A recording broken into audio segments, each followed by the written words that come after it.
자, 돌아왔습니다, 여러분. 스튜디오를 좀 바꿨죠? 분위기 좀 다르게 한번 시작해 보도록 하겠습니다. 자, 이쪽에서 우리가 저번 시간 마지막에 했던 부분에 연결돼서 한번 해보도록 하겠습니다. 저번 시간 우리가 마지막에 뭘 얘기했냐면 이 비중량이라고 하는 녀석에 대해서 봤었다 이 말이지. 비중량이라고 하는 것. 자, 우리가 이 비중량이라고 하는 녀석 자체는 갬마라고 하는 것. 이거는 실제 우리가 정의를 나타내기를 부피분의 어떻게 됩니까? 중량이었죠. 우리가 유체역학뿐만 아니라 고음연력학에서도 우리 유체를 다루잖아. 그럼 거기서 이렇게 부피로 나눈 녀석들에 대한 부분은 다 뭐라고 붙이죠? specific. 그럼 B라고 하는 말을 붙여준다 이 말이야. 자, 여기서 이게 중량이기 때문에 이 W라고 하는 mg라고 하는 중량을 쓰기 때문에 이 중량에 대해서 질량이 별로 영향을 주지 않는 기체. 기체 같은 경우는 질량 자체를 따지기가 좀 모호할 정도로 굉장히 어떻게 무게를 우리가 잴 수가 없잖아요. 그러다 보니까 우리가 이 mg라고 하는 것이 들어가다 보니까 비중량에서 우리는 뭐? 기체에 대한 비중량은 미미하기 때문에 다루지 않습니다. 알았습니까? 그래서 비중량은 전부 다 뭐? 액체 관련된 부분만 우리가 다룬다고 하고, 자, 그 다음 우리가 이제부터 뭐? 마지막에 저번 시간 마지막에 했던 비중에 대해서 보겠습니다. 이제 S라고 쓰고요. specific gravity라는 말을 씁니다. 자, 이 녀석의 정의는 바로 밀도죠. 자, 물의 밀도입니다. 물의 밀도에 대한 얼마 됩니까? 어떠한 물질의 밀도를 우리가 이 B를 우리는 뭐? 비중이라는 말을 쓴다 이 말이야. 근데 이 비중이라고 하는 녀석을 자세히 보면 이렇게 표현되어져 있기 때문에 이 녀석 두 개를 위아래를 자세히 들여다본다면 동일한 로가 돼 있죠. 그 말은 어떻게 단위가 다 약분되어지니까 대표적인 뭐가 됩니까? 비중은 바로 무차원수가 된다라는 것입니다.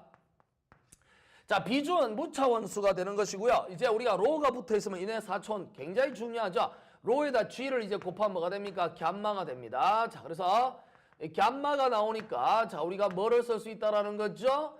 자, 역시 비중량으로도 서로 B를 만들어낼 수 있다라는 것이죠. 그래서 이 결과에 따라서 우리가 써본다라고 친다면 결국은 이 모양 자체의 표현을 해본 결과가 이 녀석 자체가 이제 비교되어진 것이 이렇게 되어져 있기 때문에 물에 비해서 얼마만큼 되느냐 뭐 이런 얘기 아니겠습니까? 그렇죠? 그러다 보니까 우리가 예를 들어서 비중 S가 가장 많이 중량이 보는 것 중에 하나 수온의 비중이죠. 자, 이 녀석은 13.2 이렇게 된다라는 얘기예요.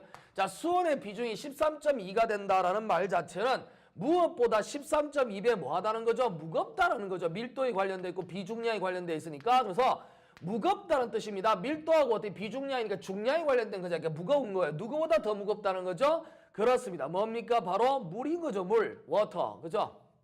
H2O라고 쓸게요. 자, 그래서 13.2배 더 크다라는 겁니다. 그래서 우리가 물이라고 하는 녀석, 워터, 이 물이라고 하는 녀석 자체는 밀도를 따진다고 쳤을 때 어떻게 된다는 거죠? 결론적으로 13.2배가 물보다 더 세다는 뜻이니까 수온의 밀도는 어떻게 된다는 거죠? 얘가 원래 특별한 언급이 없는 한 1000이라고 그랬죠. 1000이니까 얼마 됩니까? 13,200이 된다. 뭐 이런 얘기죠. 그렇죠? 그리고 우리가 뭐 특별한 언급이 없는 한은 바로 이렇게 수온의 밀도라고 하는 것은 13,200 정도 된다라는 것으로 표현하면 됩니다. 그래서 비중이 13.2란 말은 물보다 어떻게 돼? 13.2배 무겁다라는 뜻으로 우리가 해석해주면 되겠다라는 거죠. 자, 그래서 우리 유체의 성질에 대한 부분을 보는데, 자, 이제 아주 중요한 성질에 대해서 우리는 한번 보려고 합니다. 사실상 이 성질이 전체를 좌우할 정도로 굉장히 중요한 성질이 됩니다. 무엇이냐 하면, 예를 들어서 바닥이 이렇게 하나 있는데, 바닥이 이렇게 있어요. 근데 뭐 공기층이 됐든 간에 어떤 물이 됐든 간에 어떤 두께가 한 이 정도 되는 녀석이 하나 있다고 보겠습니다. 이렇게요. 자, 그랬을 때 유체가 있다 그러면 이 녀석 자체 유체를 약간 기울어지나, 이거 오른쪽 방면으로 이렇게 내가 이동을 시켰다고 보겠습니다. 오른쪽 방향으로 이렇게 이동을 시키게 되면 얘가 이렇게 이동하겠죠. 이동을 한다라고 했을 때 자세히 보세요. 여기를 이렇게 이동했을 때 옆으로 이렇게 한번 그려보도록 하겠습니다. 이런 식으로. 자, 이렇게 해서 옆으로 비스듬하게 이루어지는, 자, 이렇게 만들어서 옆으로 쭉 이렇게 갈 수 있는 것은 유체 말고는 없습니다. 고체 같은 경우는 땡기면 부서지거나 깨지게 되는 거죠. 유일하게 우리가 금속이라고 하는 것이 이렇게 밀리는 부분이 있긴 한데, 일반적으로 우리가 이렇게 따졌을 때 밀리는 부분을 본다 하더라도 가운데 있는 값을 기준으로 봤을 때, 여기서 기준을 봤을 때 이런 식으로 이렇게 세타만큼 이렇게 해서 이렇게 기울어지는, 이런 식으로 똑같이 세타만큼 기울어지는 녀석은 뭐밖에 없다고? 유체밖에 존재하지 않습니다. 그래서 유체가 가지고 있는 성질 중에 하나는 이런 식으로 표현되어 있는, 밀었을 때 동일한 각도로 이렇게 싹 밀리는 이런 형태를 갖는다라는 거죠. 이렇게 되는 이유 중에 하나가 뭐냐면, 여기 바닥에 마치 우리가 뭐 한 거죠? 무엇인가 지팡이로 땅바닥에 뭔가를 꽂았다는 느낌이 오죠. 바로 꽂아갖고 지팡이를 꽂아서 이렇게 밀어버리면 얘는 발을 댄 채 위쪽만 이렇게 쭉 밀리는 듯한 그런 모습을 취해주고 있다라는 겁니다. 자, 그래서 이렇게 바닥에 붙어있는 형태, 이런 녀석 우리가 no slip condition이라고 해요. 밀착 조건이죠. 그죠? 여기서 no slip condition. 자, 이 no slip condition이라고 하는 녀석이 바로 바닥에 붙어있는 역할을 해서 마치 밀면 완전히 끌고 있는 형태로 완전히 딱 붙어있는 상태로 표현됩니다. 그러다 보니까 더 세게 밀면 밑에 뭐 어떤 예를 들어 로켓 같은 게 있으면 얘를 탁 찍어서 뭐 쭉 끌어가겠죠. 그래서 no slip condition이라고 하는 것이 어떻게 됩니까? 로켓 같은 경우는 뭡니까? 바로 끈다 드래그죠. 드래그. 로켓을 갖다 이동시키도록 끄는 방향을 만들어 주기도 하고요. 이런 형태가 이제 어떤 곳에는 안 좋게 쓰여지냐면 파이프 같은 것이 이렇게 하나 있다라고 치면 한번 생각해보세요. 아, 이거 뭐 계속 부서지네 이거. 자, 그래서 이게 파이프가 이렇게 하나 있다라고 쳤을 때에 파이프가 이렇게 하나 있다라고 치면 이 속에 예를 들어서 어떤 유체, 물이 안으로 들어온다고 봅시다. 이렇게 해서 물이 이렇게 해서 들어온다고 치면 여기까지는 물이 그냥 쭉 가겠죠. 이렇게 가다가 여기 같은 부분에서 이렇게 오다가 점점점 줄어들죠. 이렇게 해서 끝에 어느 정도 왔을 때 여기서 딱 만나게 됩니다. 만나면서 어떤 일이 벌어지죠? 상식적으로 그렇게 되잖아. 그러면서 여기 부분부터 약간 뒤쪽 부분부터 이런 식으로 뭐가 되죠? 물의 속도가 쫙 이렇게 해서 이동되어집니다. 그렇죠. 이 말 자체가 무슨 뜻이냐면 얘가 이렇게 쭉 들어가다 보니까 이 바닥하고 뭐가 됩니까? 마치 뭐가 돼요? 이렇게 지팡이를 이렇게 꽂은 듯한, 꽂아갖고 점점 힘이 떨어지는 거죠. 다시 말해서 파이프 벽에서 이러한 현상은 뭡니까? 에너지 손실을 가져온다는 거야. 에너지 손실. 자, 에너지 손실을 가져오니까 더 많이 못 나갈 거 아니야. 그러니까 힘이 떨어지니까 쭉 모여갖고 어떻게 됩니까? 이렇게 척 붙어갖고 그다음부터 이렇게 해서 이동한다라는 거죠. 이런 현상을 나타내는 것이 마치 어떻게 됩니까? 여기 주어진 두께가 이 두께가 점점 밑으로 내려가서 여기에 붙으면 붙을수록 어떻게 된다? 그만큼 앞으로 치고 나가기가 어렵죠. 그렇죠? 이게 안쪽으로 점점 떨어져서 예를 들어서 유체가 한 요 정도 두께밖에 안 된다고 쳐봐. 유체가 이 정도 두께밖에 안 된다고 쳐버리면 여기서 바닥이랑 더 많이 붙어 있으니까 당연히 무슨 일이 벌어져요? 더 점착 조건이라고 하는 녀석이 더 강해질 거 아니야. 그죠?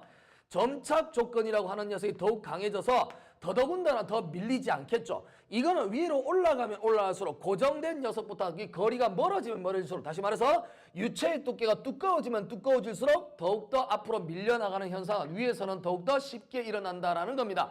이렇게 아래쪽에 이렇게 붙어서 안 움직이는 형태를 나타내는 요 녀석은 마치 뭔가 끈끈한 녀석이 붙어가지고 더 이상 못 가도록 막 잡고 있는 듯한 그런 아이디어를 우리한테 제공하죠. 그래서 우리는 이러한 형태를 우리 뭐라고 얘기하냐면 바로 점도라는 말을 씁니다. 끈끈하다는 거죠. viscosity. 자, 점도라는 말을 써요. 이 점도는 끈적끈적하다는 거죠. 다시 말해서 이 점도가 강하면 강할수록 만약에 위에 있는 녀석 로켓가 예를 들어서 굉장히 빠른 속도로 확 지나가 버리면 여기가 점도가 끈끈하니까 당연히 그 붙어있는 부분은 어떻게 됩니까? 마찰이 심해지겠죠. 마찰이 심해지면 어떻게 됩니까? 굉장히 온도가 고온이 될 거예요. 그러면서 대기권을 돌파해서 들어오는 우주선 같은 경우 벽에 불이 붙어갖고 이렇게 불 터져서 버닝 되는 현상이 나타나잖아. 이런 현상이 다 뭐에 해당한다는 거죠? 바로 이런 점도의 영향을 받아서 그렇다라는 거죠. 자, 그래서 우리가 이 점도라고 하는 개념 자체를 보면서 결론은 이쪽 방향으로 힘을 줬을 때에 대한 부분을 설명하는 것이니까 다시 한번 정리를 해본다면 우리가 이렇게 해서 유체가 있다고 했을 때 유체 두께, 유체층이 하나 있다고 봤을 때 이쪽 방면으로 당연히 뭐가 됩니까? 힘을 주어버렸다라고 생각한다면 이 힘에 의해서 어떻게 됩니까? 당연히 이쪽으로 전단 응력을 받겠죠. 전단 응력을 받는데 그 전단 응력 중에서 특히나 점도에 관련된 얘기를 하다 보니까 당연히 반대쪽으로 뭐가 생길까요? 마찰이 생기겠죠. 이 마찰력에 관계되는 우리 응력을 마찰 응력이라고 하고, 이제부터 우리는 이 마찰 응력이라고 하는 것은 실제로 전단 응력에 대한 부산물이죠. 그래서 이 녀석 이제부터 우리 뭐라고 한다? 유체의 이동에 관련된 부분을 해석하는 부분, 점도에 관한 부분을 해석할 때는 전단 응력과 동일하게 우리는 생각합니다. 이제부터 우리는 전단 응력 타우, 그럼 뭐가 돼? 마찰 응력으로 생각하길 바란다 이 말이야. 알겠죠? 자, 그래서 이렇게 주어진 녀석을 바탕으로 해갖고 우리는 이제 1차원 유동에 대한 부분을 한번 보도록 하겠습니다. 1차원 유동이야. 1차원 유동이란 말은 뭐냐면 1차원 직선 유동이에요. 직선. 한쪽 방향으로만 간다는 거예요. 자, 그리고 여기에 대응되는 게 이제 2차원 유동, 그 다음 뭡니까? 3차원 유동 이렇게 있지. 자, 1차원 유동, 3차원 유동이라고 하는데 이 3차원 유동은 사실상 우리가 어디서 많이 봐요? 집에서 이렇게 틀어놓는 목욕탕에 있는 뭐가 됩니까? 이렇게 수도 밸브 같은 거 있죠. 그 꼭지 밸브를 열면 물이 어떻게 돼요? 똑바로 나오는 게 아니라 막 이렇게 흩어져서 나오잖아. 이런 걸 우리 뭐라고 하냐면 3차원 유동이라고 한다 이 말이야. 2차원 유동이라고 하는 것은 우리가 또 주변에 많이 볼 수 있습니까? 우리 바로 옆에서 볼 수 있는 부분보다는 사실상 위에 떠있는 하늘에 떠있는 비행기 같은 부분에 많이 보이죠. 우리가 이 스포일러, 그래서 비행기 에어포일이라고 하죠. 이렇게 날개 같은 데 보면 여기 이제 뭐야, 바람이 이렇게 와서 탁 부딪히면 이쪽 방향으로 이렇게 가고 이쪽 방향으로 가고 이렇게 방향으로 두 개가 이렇게 전향을 하잖아요. 이렇게 두 방향으로 이루어지는 걸 우리 뭐 바로 2차원 유동이라는 말을 씁니다. 그 결론적으로 어떻게 됩니까? 우리가 지금 보려고 하는 건 1차원 유동이에요. 그 양갈래로 갈라지는 것이 아니라 바로 얘처럼 한 방향으로 이루어진 녀석에 대한 부분만 따지겠다. 예를 들어서 무슨 X축 방향이라든지 뭐 이런 방향만 우리가 따져보겠다라는 겁니다. 자, 그래서 어떤 모델링을 한번 해보도록 할게요. 예를 들어서 유체의 두께를 가지고 있는 어떤 유체 층이 있다고 보겠습니다. 자, 여기다 한번 그려볼게요. 자, 이렇게 여기서 이렇게 해서 가는 유체층이 하나 있습니다. 자, 이 정도 두께를 갖고 있다고 볼게요. 자, 여기서 우리는 유체가 이렇게 층을 하나 가지고 있으니까 이 층에서 이렇게 움직이고 있을 수 있겠죠. 자, 그런 상황이 되거나 아니면 잔잔하게 고여있다라고 생각해도 관계없고 뭘 하려고 하냐면 이 위에 선생님이 이런 판을 하나 이렇게 얹으려고 합니다. 자, 판을 보도록 하겠습니다. 이렇게 판 자체를 이렇게 하나서 이렇게 얹어보도록 할게요. 아, 요즘 이게 그림이 잘 안 되네. 이제 판을 하나 이렇게 얹어보도록 하겠습니다. 자, 이 판 자체는 유동적으로 움직일 수 있는 판입니다. 움직일 수 있는 판이에요. 반면에 이 아래쪽에 있는 것은 지금 바닥이라고 보겠습니다. 바닥이라고 하는 녀석은 무슨 뜻이죠? 고정돼 있다는 뜻입니다. 자, 고정층이에요.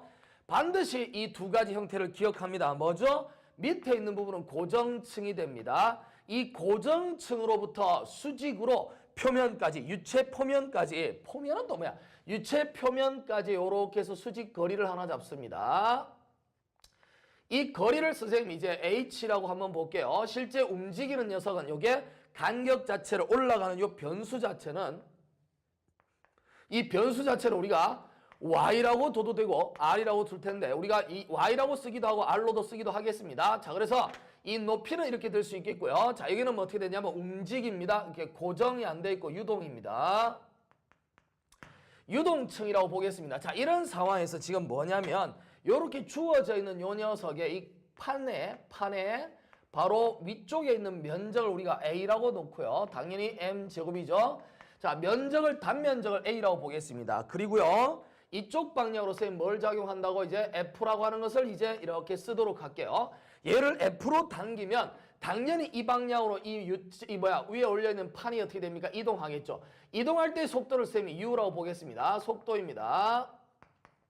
이쪽 방향의 속도가 될 것이고요. 그리고 여기서부터 시작해서 어떻게 반대쪽 방향으로 뭐가 작용되어집니까? 반대쪽 방향으로 바로 우리가 알고 있는 전단 응력에 대응되는 뭐 마찰 응력이라고 하는 것이 작용될 것이다 이 말이에요. 이 마찰 응력은 당연히 우리가 뭐 타우라고 쓰도록 하겠습니다. 자, 이렇게 만들어진 형태에서 우리가 이제 한번 해석을 해보려고 하는데 내가 여기다 손을 딱 얹어놓고 어떻게 됩니까? 이쪽으로 쫙 끌면은 끌려갈 거 아니야. 끌려가는 힘 F에 대해서 한번 해석을 해보겠는데 끌려가는 F라고 하는 녀석은 당연히 어디에 대해서 비례한다?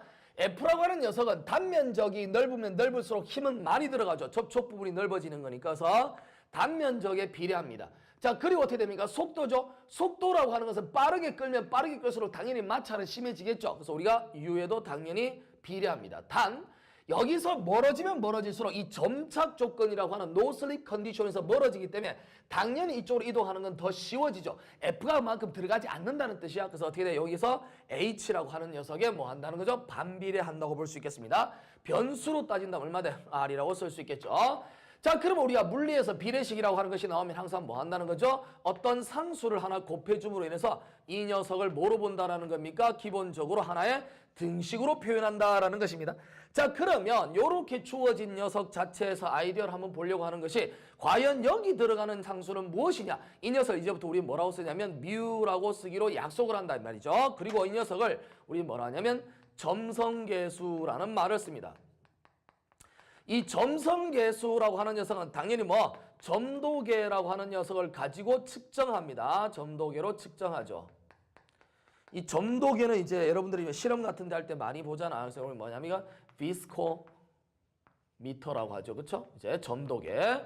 점도계라고 하는 걸로 이용해갖고 어떻게 되냐 측정을 합니다. 그래서 점성계수를 붙여서 이렇게 표현할 수 있겠죠. 그러면 이 녀석 F는 결론은 뭐가 됩니까? 전달능력 타우랑 비교한다면 단면적 A 위에서 작용하는 뭐가 됩니까? 힘이라고 하는, 물론 이게 당연히 접선 방향 힘이 되겠지만 이게 뭐가 된다고? 타우가 되죠.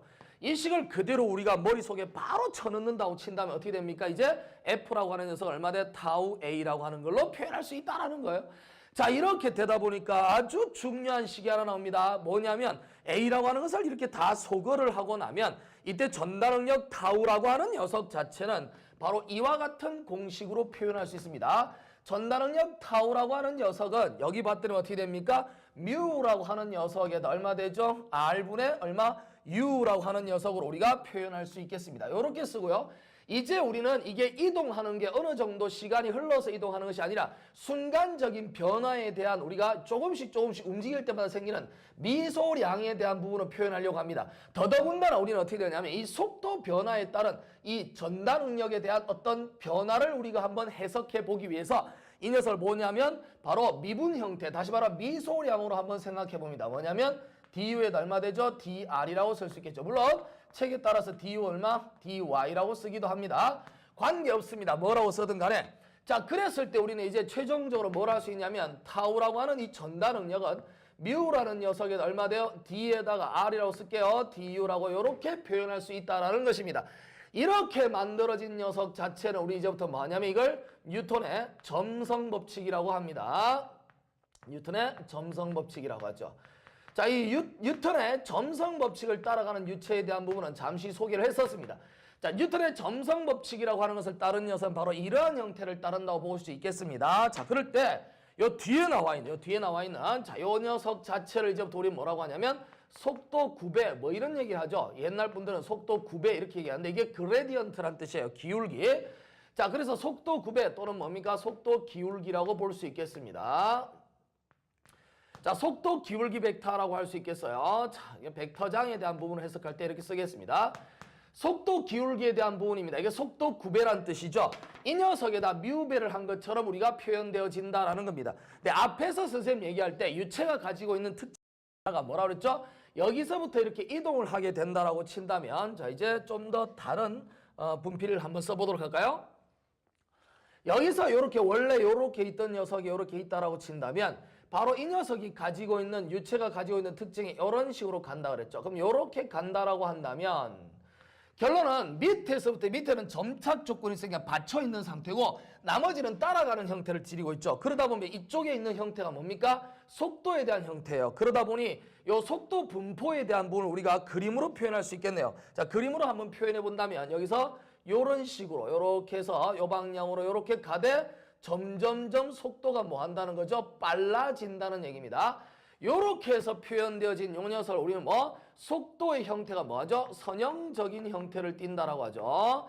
속도 프로파일이라고 하는 녀석이 선형 요소를 띈다. 직선처럼 간다는 뜻입니다. 저거를 우리가 하나의 좌표 형태로 표현한다고 치면 여기다 볼까요? 위쪽 방향으로 올라가는 녀석을 R이라고 놓고 이쪽 방향을 뭐로 본다는 거죠? 이제 U라고 보면 되겠죠. 자, 이제 함수로 표현한다면 우리가 이걸 Y라고 해석해도 됩니다. 위쪽으로 올라가는 형태에 대한 어떤 U의 형태가 이렇게 된단 말은 결론 우리가 이걸 함수에 대한 형태로 따져본다고 쳤을 때 바로 기울기가 어떻게 됩니까? 이렇게 직선의 형태를 지닌다는 얘기죠.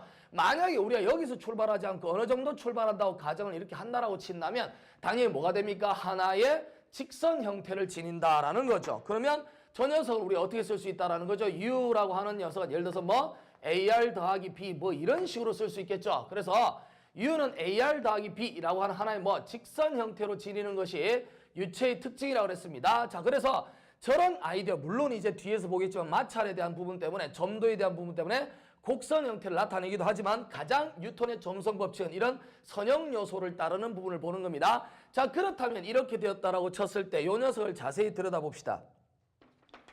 여기를 본다고 치면요. 요걸 넘어가면 어떻게 됩니까? 타우를 뭐로 나누죠? 뮤로 나눕니다. 자, 요렇게 나타난 녀석 자체는 뭐냐면 결론은 얼마? du에다가 얼마 돼? dr이 되겠죠. 자, du, dr이라고 되어 있는데 여기를 어떻게 돼? r로 미분하면 a가 됩니다. 그러니까 뭐가 되죠? 일정한 형태가 지내게 되네요. 자, 이렇게 표현되어진 것 역시 뉴턴의 점성 법칙의 또 다른 표현이라고 할 수 있다라는 거예요. 잘 기억하삼. 알았습니까? 잘 기억하삼. 여기서 이제 추후에 보겠지만 하나 더 확장하도록 합시다. 뭘 얘기하냐면 U 보이지 U. 여기 속도잖아. 그러니까 속도를 이렇게 나눠버리는 거야. 얼마 돼? 그러면 U분의 얼마? 타우. 이제 D라는 말 쓰지 말고 이렇게 한번 써보자면 이렇게 되면 어떻게 돼? 전단 응력에 어떻게 됩니까? 속도에 따른 전단 응력의 변화가 되겠죠. 이 녀석을 우리는 뭐라고 하냐면 이제 겉보기 점도라고 합니다. 뭐라고 한다고? 겉보기 점도라고 해. 겉보기 점도라고 하는 것은 일반적으로 표현한다면 이 속도라고 하는 녀석이 이렇게 올라가게 되면 당연히 여기 나오는 어떻게 됩니까? 전체적인 녀석이 일정하다라고 표현되어져 있을 때는 얘가 올라가면 겉보기 점도는 당연히 떨어져야 돼요.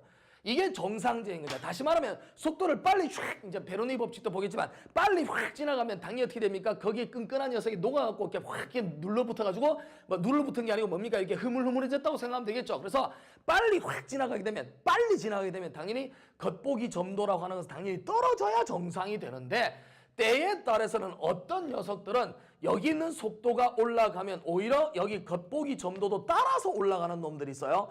그 속도 자체가 커지면 겉보기 점도도 따라서 올라가는 애들이 있습니다. 그럼 나중에 볼 거예요. 이 녀석은 뉴턴 유체가 아니겠죠. 이걸 만족하는 게 아니잖아. 이걸 만족하는 게 아니야. 그래서 이런 걸 비뉴턴 유체 중에서 이러한 유동을 우리 뭐 딜라이턴트 뭐 이렇게 얘기하죠. 딜라이턴트 유동이라고 합니다. 제가 나중에 뒤에 가서 보도록 하겠습니다. 그래서 겉보기 점도에 대한 부분도 여기서 표현할 수 있다는 사실 기억하고요.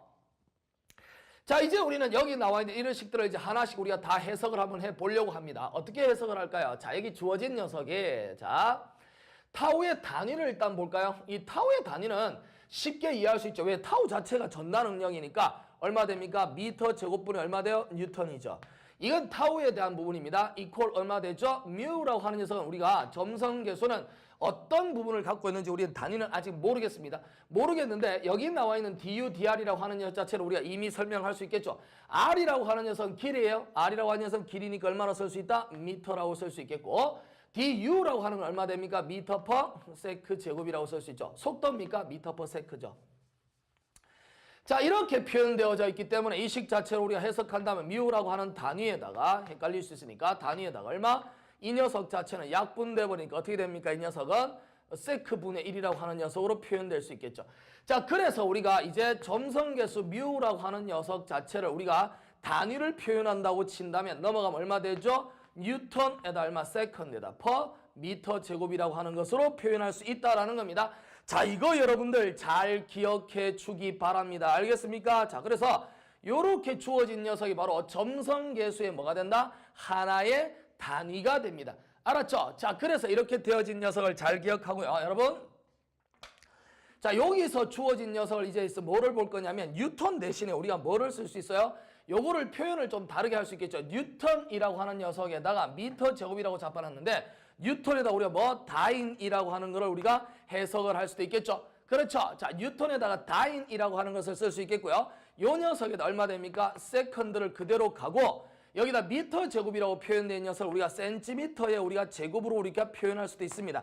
자, 이렇게 만들어진 녀석을 굉장히 많이 씁니다. 실제로는 요게 우리가 알고 있는 점성계수의 하나의 단위가 되는데요. 이 단위 자체를 요렇게 쓰는 경우를 더 많이 씁니다. 그래서 요렇게 쓰여져 있는 녀석 자체를 우리가 잘 기억하고 이걸 우리 뭐 뽀아세라는 말을 씁니다. 알았죠? 뽀아세라는 말.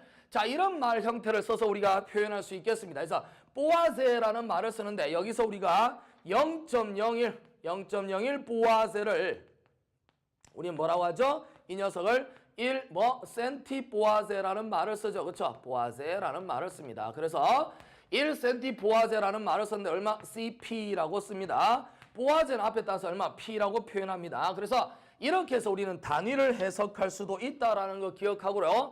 뮤에 대한 해석을 우리가 이제 했습니다. 그래서 어떤 경우가 나오더라도 여러분 그 단위에 대한 부분을 찾는 것은 굉장히 중요한 아이디어를 제공합니다. 자, 여기서 우리는 이제 뮤라고 하는 녀석에 대한 부분을 봤는데 이 뮤라고 하는 녀석 점성계수를 우리가 때로는 이 점성계수라고 하는 녀석 자체를 약간 변화를 줘서 생각할 때도 있습니다. 뭐냐 하면 이 뮤라고 하는 녀석 자체를 살짝 변화를 줘갖고요. 우리는 어떤 생각하냐면 누라고 하는 걸로 표현할 때가 있습니다.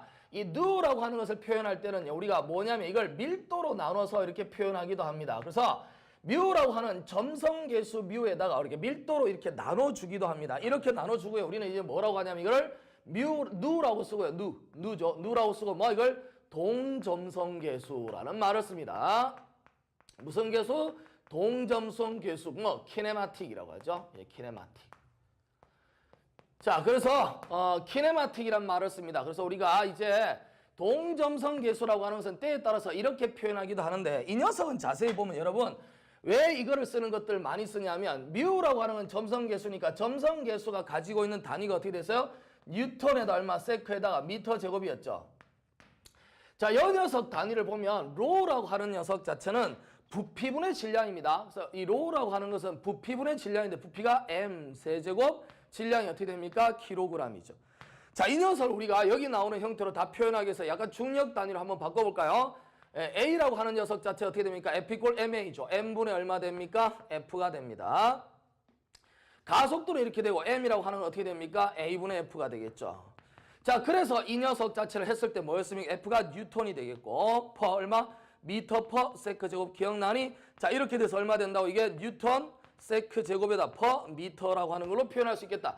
자, 그래서 이 녀석 자체를 표현해 본다면 여기 위로 올라가게 되니까 여기에 나와 있는 녀석, 이 녀석의 단위는 뉴턴에다 얼마 됩니까? 주어진 녀석 자체가 뉴턴에 얼마 되죠? 세크 제곱이라고 하는 걸 써주고요.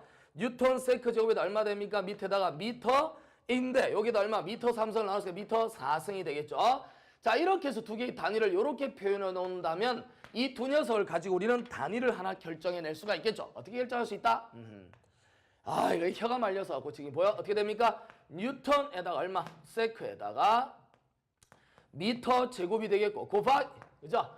이 녀석을 나눴다면 뒤집어지는 거죠. 얼마 됩니까? 뉴턴에다가 세크 제곱에 미터 4승이 되겠네요.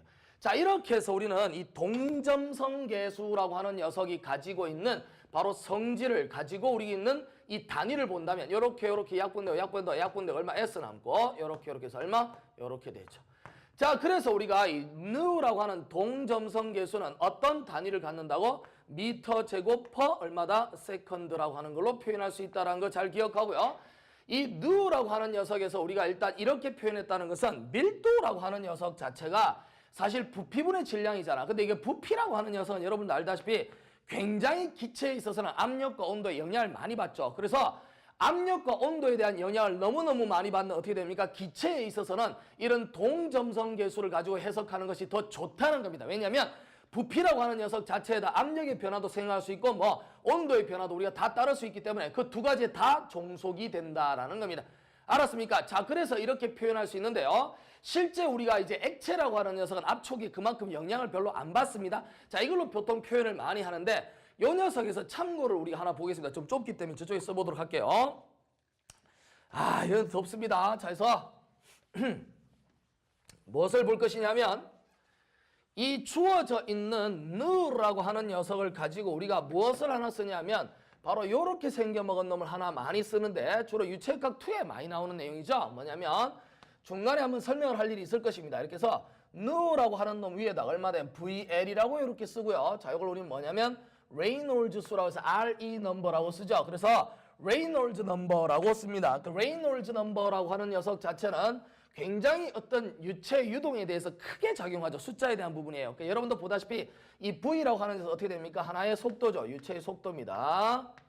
자, 그리고요. 이 L이라고 적혀있는 녀석은 바로 length가 되면 length 길이에요. 그러니까 우리가 알고 있는 특정 차원의 길이. 예를 들어서 뭐 무슨 비행기로 따지면 날개 길이라든지 뭐 이런 거 있죠. 그렇죠? 직경 같은 거. 차원의 길이가 됩니다. 자, 이 녀석을 갖다 우리가 누로 나누는 걸 우리는 레이놀즈 넘버라고 하고 이 레이놀즈 넘버는 지금 보다시피 뭐가 보입니까? 실제로 이 점성계수가 올라가면 어떻게 됩니까? 레이놀즈 넘버는 떨어진다는 거죠. 그러니까 점성계수 올라간다 말은 진정 끈적끈적하다는 얘기입니다. 그래서 이걸 보고 우리는 어떻게 해석하냐라면 뒤에 나오겠지만 이 레이놀즈 넘버라고 하는 이 숫자를 가지고요. 레이놀즈 수가 아주 적다는 얘기고 그다음에 중간 정도, 이 수치는 뒤에 설명할 것입니다. 매우 크다라고 한다면 작다라고 써야겠죠. 자, 작다, 중간, 크다 이렇게 되면 자, 레이놀즈 수가 작단 말은 어떻게 됩니까? 이게 작단 말은 이게 굉장히 크다는 얘기죠. 굉장히 안정적입니다. 안정적인 흐름이죠. 자, 유체의 굉장히 안정적인 흐름입니다. 자, 그리고요, 중간 정도 될 때 우리 뭐라고 하냐? 이거를 측류라고 합니다. 측류. 그리고 아주 큰 녀석에 대한 걸 우리 뭐라고 하냐면 이걸 난류라고 하죠. 터뷸런스. 그쵸? 난류라고 합니다. 레이놀즈 수라고 하는 녀석 자체를 우리가 이렇게 표현하기도 합니다. 그래서 때에 따라서는 우리가 이런 동점성계수를 이용해갖고 우리가 따지는 경우들이 있다라는 거죠. 대표적으로 뭐라고 했죠, 선생님이? 바로 기체 같은 경우입니다. 왜냐하면 기체가 뭐에 민감하기 때문에 기체가 온도하고 어떻게 돼? 바로 압력에 매우 우리가 크게 작용한다라는 겁니다. 자, 그래서 기체는 이 두 가지를 다 우리가 봐야 되기 때문에 결론적으로 따진다면 이 누라고 하는 녀석은 어떻게 됩니까? 온도와 뭐가 돼? 압력에 따라서 다 영향을 받는다고 볼 수 있겠는데, 반면에 이 뮤라고 하는 녀석은 액체에 관련된 부분입니다. 그러다 보니까 이 뮤라고 하는 녀석은 전부 다 온도 T에 대해서만 관여를 받습니다. 그래서 이 점성계수 뮤는 뭐만의 함수다? T만의 함수다라고 하는 거 잘 기억해 놓도록 하고요. 그런데 이제 우리가 저것을 가지고 액체가 과연 이게 압축 유동인지 비압축 유동인지에 대한 부분에 대해서 우리가 어떻게 표현할 수 있을까라는 걸 얘기를 하기 위해서 어떤 걸 하나 쓰냐면 바로 아주 미묘한, 그러니까 아주 미세한 어떤 부피 변화.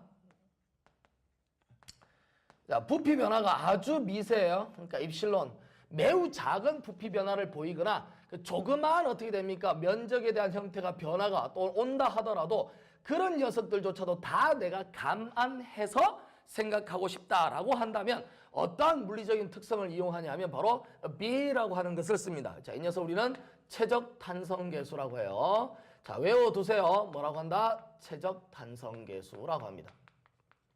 그러니까 Burke 모듈러스라고 해요. Burke 모듈러스. 이제 Burke 모듈러스. 이제 Burke 모듈러스라고 합니다. 그래서 최적 탄성계수라고 하는 걸 쓰는데 이 최적 탄성계수의 정의가 뭐냐 하면 여러분 최적 탄성계수의 정의는 뭐냐면 압력과 온도에 대한 영향을 다 받다 보니까 기체의 부피는 거기에 대해서 굉장히 민감한 반응을 보이죠. 그래서 밀도에 대한 부분 굉장히 중요하다 그랬습니다. 그런 영향을 보이기 때문에 우리가 이제 뭘 볼 것이냐면 이런 통이 하나 있다고 볼게요. 이런 통이 하나 있다고 보면 이 통 위에 우선 피스톤 같은 걸 하나 이렇게 얹어놨다고 볼게요. 그러면 예를 들어서 이쪽에다 이렇게 피스톤을 하나 놓게 되면 이 위쪽 부분에 작용하는 뭐가 있을까요? 압력이 존재하겠죠. 그래서 그 압력 P라고 하는 것이 존재한다고 보겠습니다. 얘가 이렇게 됐다가 안쪽으로 이렇게 얘가 이만큼 쭉 내려왔다고 볼게요. 자, 이렇게 쭉 내려왔어요.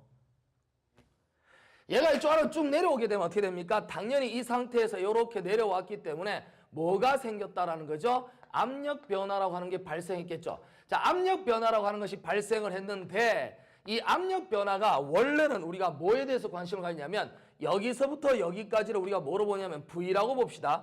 여기가 V라고 볼 때 요만큼이 변화가 왔죠. 변화가. 그러면 여기서 여기까지를 우리 뭐라고 보냐면 델타 V라고 보자 이 말이야. 그러면 무엇을 아이디어를 한번 보려고 하냐면 V라고 하는 녀석이 원래 있었는데 델타 V만큼이 어떻게 됩니까? 이게 부피 변화가 생겼죠. 그러면 V분의 얼마 대 델타 V라고 하는 걸 쓸 수 있습니다. 자, 이 녀석 우리가 수학에서는 뭐라고 그럽니까? 상대 오차라고 하죠. 그죠? 원래 델타 V라고 하는 것은 오차가 되겠지만 원래 부피에 대해서 얼마만큼 변했냐? 상대 오차가 됩니다. 이 상대 오차에서 물론 이 당연히 부피는 줄어들게 되겠죠. 그래서 마이너스 감소를 시키겠습니다.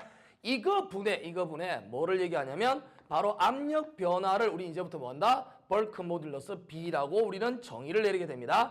자, B라고 하는 녀석 자체는 저렇게 써주는 거예요. 자, 그러면 저 녀석 자체를 우리가 이제 번분수꼴이니까 바로 한번 쭉 써본다면 바로 벌크 모듈러스 최적 탄성계수는 요 형태를 보면 어떻게 됩니까? 마이너스는 붙여주고요. V라고 하는 녀석 자체 이렇게 속도랑 헷갈리니까 이렇게 V를 써주면 얼마 됩니까? 델타 V분의 얼마? 델타 P라고 하는 놈으로 표현할 수 있겠죠. 아, 이거 중요하다 말이야. 그럼 이렇게 해서 표현되어졌다라고 친다면 이 녀석하고 동일하게 해석할 수 있는 것이 마이너스 V에다가 얼마? 델타 V분의 델타 P라고 적혀있는 녀석은 이게 부피에 대한 부분이니까 부피 변화는 당연히 뭐 밀도와 관계에 있다 그랬죠. 그래서 밀도에 대한 형태를 봅니다. 근데 밀도는 더 단단해지지. 더 단단해지니까 플러스가 되고요. 얼마 될 수 있죠? 로우라고 쓰고. 델타라고 rho 분의 얼마? 델타 P라고 우리는 쓸 수 있습니다. 또는 뭐라면 여기다 G를 써도 마찬가지죠. 그래서 rho하고 감마라고 하는 것은 똑같은 형태를 나타내지만 단위가 다를 뿐입니다. 그렇죠? 그래서 우리가 감마라고 써주고요. 델타 감마라고 쓰고 델타 P라고 쓸 수 있겠습니다. 자, 이렇게 써여좋고요. 우리가 이 형태를 보고 우리는 뭐? 최적 탄성계수, 바로 벌크 모듈러스라고 얘기합니다. 자, 이것을 쓰는 것은 어떤 압력 변화에 따른 어떻게 됩니까? 부피 변화 또는 밀도 변화를 무시하지 못할 때 우리가 이제 무시하지 못하는 게 매우 작은 양임에도 불구하고 우리가 사용해야 할 때 사용되어지는 물리적 특성이 되겠습니다. 자, 이 녀석 자체는 우리가 또 이 벌크 모듈러스를 잘 계산을 해보면 한 20도씨 정도에서 해수면에서 이제 물 있죠, 물 20도씨 정도에서 이 물의 벌크 모듈러스는 어떻게 되냐면 압력 변화가 2100 메가파스칼 정도 이렇게 되는 걸로 우리가 알고 있습니다. 우리가 알고 있는 게 내가 알고 있어요. 미안합니다. 2100 메가파스칼 정도 이렇게 생각을 하고 있는데, 자, 이 벌크 모듈러스가 20도씨 정도에서 이렇게 된다고 했을 때 이제 뭘 보냐면 이게 예를 들어서 최적 탄성 계수니까 예를 들어서 한 1% 정도의 부피 변화가 오게 한다라고 쳐봅시다. 1% 정도의 부피 변화가 오게 한다면 이 녀석 자체 1%를 계산하면 얼마 정도 나오죠? 이게 21이 됩니까? 21 메가파스칼? 자, 21 메가파스칼이면 21,000 킬로파스칼이죠. 어마어마한 겁니다. 자, 이걸 보다시피 우리가 뭘 할 수 있어요? 단지 액체의 부피를 1% 정도 우리가 변화를 주기 위해서 우리가 압력을 줬다라고 쳤을 때 그때 들어가는 압력이 21 메가파스칼, 다시 21,000 킬로파스칼이에요.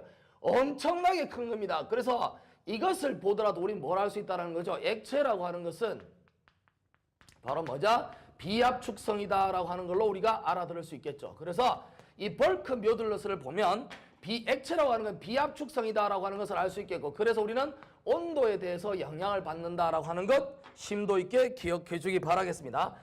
이건 뭐 이 불필이 너무 없네. 자, 이 상태에서 자, 이제 벌크 모듈러스에 대한 부분을 한번 봤는데요. 이 녀석 자체는 또 뭐하고도 관계 있냐면 사실상 이거 물속에서의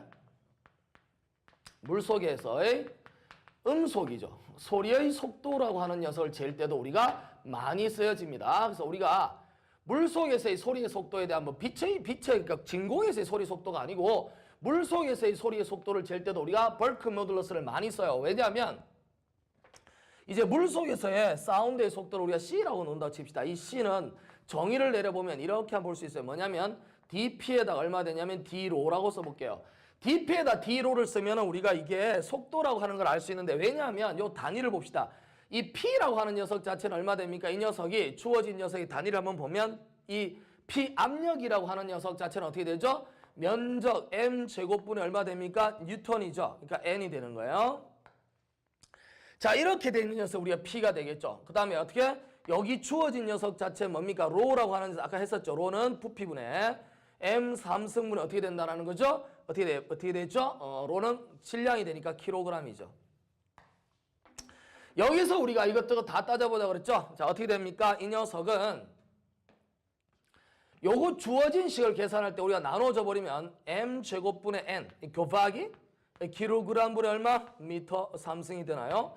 자, 이 킬로그램이라고 하는 아까 했었잖아. 뭐였어요? 킬로그램이라고 하는 게 M이라고 하는 녀석 어떻게 된다고? A분의 F였잖아. 그래서 F가 N이 되는 것이고 A가 얼마? 미터 퍼 세크 제곱이었잖니. 자, 그래서 이렇게 되면 뉴턴 세크 제곱에 자, 어떻게 돼? 뉴턴에다가 어떻게 됩니까? 자, 뉴턴에 덥다 이제. 뉴턴 얼마? 뉴턴에다가 미터 제곱에다가 곱하기. 자, 미터 3승에다가 나눠주고 얼마? 이게 뉴턴에다가 뉴턴 미터에다 얼마 되죠? 나누기 시크 제곱인가요? 자, 그러면 이 식 자체를 가만히 들여다본다고 친다면 이렇게 해서 약분이 되어져 버리고, 자, 어떻게 됩니까? 주어진 식 자체가 여기가 지금 M 제곱에다 얼마 이렇게 올라가죠. 그럼 올라가 버리면 이게 올라가면 얼마 세크 제곱 됩니까? 자, 이렇게 된다면 어떻게 쓸 수 있죠? 이제 메타 삼성 없어져 버리고 얼마? 세크 제곱이 되나요? 자, 여기서 우리가 압력이라고 하는 녀석 자체는 다리 면적당 작용하는 힘에 대한 부분이에요. 그래서 우리가 M 제곱에서 우리가 뉴턴이라고 써주고 M 제곱에다 N 곱하기 킬로그램에다 미터 삼성 써주면, 자, 이제 본다면 킬로그램이라고 하는 녀석 자체가 뉴턴 세크 제곱. Sorry, 그렇죠? 뉴턴 세크 제곱이죠. 이게 뭐냐 이거? 뉴턴 세크 제곱이죠. 세크 제곱 얼마입니까? 미터가 돼. 이게 말이 돼. 그렇지, 이렇게 되죠. 자, 이렇게 표현되어졌다라고 친다면 실제 이건 어떻게 된다? 주어진 녀석이 얘가 올라 m4승 되겠죠. 그럼 m 제곱이니까 세크 제곱의 m 제곱. 그렇지. 이렇게 돼야 되죠. 그렇죠. 이렇게 돼야 됩니다. 그래서 요 결과를 가지고서 보니까 실제 뭐가 주어져 있다? 여기가 지금 현재 여기인데 루트가 붙어 있잖아. 그래서 여기다 루트를 이렇게 붙이면 바로 단위가 뭐가 만들어지냐? 단위가 만들어지는 녀석이 바로 미터 퍼 세크가 되죠. 이거 속도의 속도. 그래서 무엇인가를 나타내 속도야. 무엇인가의 속도가 된다라는 겁니다. 자, 그래서 이 녀석이 뭐의 속도냐를 봤을 때 우리가 물에 대한 부분을 가지고 보는 겁니다. 자, 어떻게 C는 자, 여기 주어진 녀석의 dP, d로죠. 자, 그래서 여기서 우리가 뭐를 볼 거냐면 우리가 감마 이꼴 로지를 한번 볼게요. 우리가 감마 이꼴 로지라고 하는 것. 이거 유도되어지는 과정 알 필요 없습니다. 그냥 선생님이 한번 해보는 거예요. 자, 그래서 지식의 향연을 한번 해보는 거니까 여러분 너무 신경 쓰지 말도록 하고 감마 이꼴 로지가 만들어져 있는데 이 감마라고 하는 녀석 자체를 미분합니다. D 감마죠. 얼마 됩니까? 로라고 하냐. G는 그대로 있죠. D 얼마 돼요? 로가 됩니다. 자, 그러면 여기서 나와 있는 식 자체에서 뭘 알아볼 수 있냐면 D로 분의 D 감마. 그러니까 여기 주어진 녀석에 D로 분의 얼마 되죠? D 감마라고 하는 녀석 어떻게 됩니까? 바로 G가 되나요? 자, 여기서 어떻게 된다? 쌤이 D 감마분의 얼마? D로라고 하는 걸 쓰고 이 녀석 자체는 어떻게 되죠? G분의 1이 된다라고 하는 것을 우리가 기억을 해놓도록 하고요. 자, 그렇다면 여기에 주어진 녀석 자체에서 뭐를 하나 만들어낼 수 있느냐? 여기를 볼까요? 여기서 이제 표현한다면 우리가 여기 주어진 녀석 이 파트에서 루트에다 뭐를 쓸 수 있습니까? dp라고 하는 놈분의 d로 분의 1이 있고 d로 분의 1, 여기다 그대로 쓸 걸 잘못했네. d로 분의 1이면 어떻게 됩니까? d 감마 분의 g입니까? d 감마 분의 얼마? g가 되겠네요. 자, 이렇게 표현한다고 치면 루트 얼마 됐죠? 어떻게 됩니까? 이게 d 감마 분의 얼마? dp가 되겠고 g가 되나요? 자, 여기서 우리가 벌크 모듈러스에 대한 정의를 한번 생각해 봅시다. 어디를 얘기하냐면 아주 짧은 경우에 대해서 본다고 치면 여기를 표현할 수 있겠죠. 요 녀석 자체 보면 얼마 됩니까? 여기다 D로 DP, 또 얼마 D감마 DP라고 쓸 수 있겠죠. 그래서 D감마 DP가 되는데 D감마 DP는 결론적으로 어떻게 된다? 감마분의 얼마 돼요? B라고 하는 걸 쓸 수 있겠죠. 맞죠? 그러니까 감마분의 B라고 하는 걸 쓸 수 있습니다. 그 결과에 따라서 이 C라고 하는 녀석의 정의를 풀어보니까 결론은 뭐가 나오냐면 감마분의 얼마 됩니까? B하고 G 이렇게 되죠. 근데 이 감마라고 하는 게 뭐에 해당하죠? 이 녀석이 바로 자, 이 녀석이 뭐가 됩니까? 로지잖아, 로지. 그러니까 정확하게 알 필요는 없어요. 그냥 선생님 쭉 한번 유도해 보는 거니까. 그래서 우리가 결론은 이 C라고 하는 녀석 자체는 루트에다 뭐라고 쓸 수 있다? 바로 약분시켜버려 나면 얼마 되죠? 로분이 얼마 된다? B라고 하는 것으로 표현할 수 있다. 자, 요거 머릿속으로 우리가 이제 암기해 두겠습니다. 이게 뭐냐면 바로 물속에서의 바로 음속에 대한 부분을 측정하는 바로 공식이 되겠습니다. 자, 그래서 우리가 전체적인 내용을 이제 한번 볼 수 있겠는데요. 여기를 한번 볼까요? 여기 보면 무지하게 덥기 때문에 빨리빨리 끝내도록 하겠습니다. 여기 나온 녀석 자체가 결론 자세히 보세요. 보면 이거 두 개 단위가 약분되면 이거죠. 그래서 여기서 보다시피 이 B라고 하는 녀석의 단위는 누구랑 같다라는 거죠? 바로 압력 P의 단위랑 똑같습니다. 알았습니까? 자, 똑같이 쓴다라는 거 잊지 말도록 하고요. 자, 이래서 우리는 벌크 모듈러스에 대한 부분도 한번 봤습니다. 이제 이것들을 바탕으로 해서 우리는 이제 무엇을 한다고 하나의 예제를 들어서 문제를 한번 풀어보도록 하겠습니다. 실제 우리가 풀고 있는 내용 자체에서는 바로 저와 같은 어떤 선형적인 요소에 대한 부분을 보는 거예요. 그 선형적인 요소를 보는 것이기 때문에 이 녀석을 봐서 우리는 뭘 얘기를 하냐면 이 예 자체를 이렇게 표현해 보도록 하겠습니다. 예를 들어서 어떤 그림 자체가 이렇게 해서 표현되어져 있는데 이번에는 조금 더 어려운 형태를 한번 해볼까요? 예를 들어서 뭐냐면 이렇게 해서 파이프가 하나 있다고 보겠습니다. 자, 파이프가 있는데요. 이 파이프 자체에서 우리가 속도가 이런 식으로 해서 포물선의 형태를 지닌다고 보겠습니다. 왜냐하면 양쪽 옆에 다 붙어 있기 때문에 이쪽에 다 점착 조건이 작용하겠죠. 그래서 가운데가 이렇게 돼 있고요. 자, 이렇게 표현되어 있으면서 이 가운데 녀석 자체가 이런 식으로 해서 속도 프로파일이 하나의 포물선 형태를 지닌다고 보겠습니다. 왜냐하면 파이프 속이니까요. 자, 여기서 우리가 뭘 생각할 것이냐면 양쪽 끝에서 작용하는 전단 응력에 대한 부분을 한번 찾아보려고 합니다. 자, 이쪽 부분이 좀 적기 때문에 우리가 잠시 이쪽 부분에서 끊고요. 다음 시간에 계속 연결해서 풀도록 하겠습니다. 너무 더워갖고 선생님이 말이 버벅거리는데 이해를 좀 해주시고요. 잠시만 기다려 주십시오.